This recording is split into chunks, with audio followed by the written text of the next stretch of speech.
Welcome to the Slop Farm. Enjoy the video.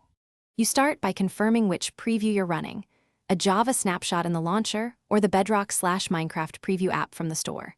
Once done, back up your worlds, copy the saves folder or your entire Minecraft directory so you can restore if needed.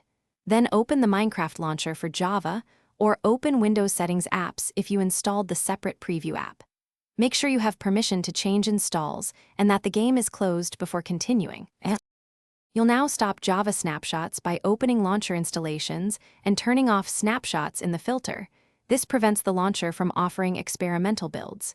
Next, pick a stable release profile, 1.19 or later as desired, and set it as your default play profile. Make sure to adjust or remove any snapshot-only mods and resource packs because they can crash a release build. Once you select the release and launch once, the launcher will stop prompting you for preview updates. If you're using the Bedrock Minecraft Preview app, uninstall it via Settings apps or from the Microsoft Store entry, then install the full Minecraft Bedrock Edition instead. This removes preview updates. Once installed, sign into your Microsoft account and restore any backed up worlds.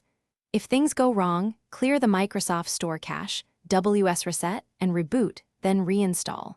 Make sure your Xbox identity and licenses are correct, because account mismatches.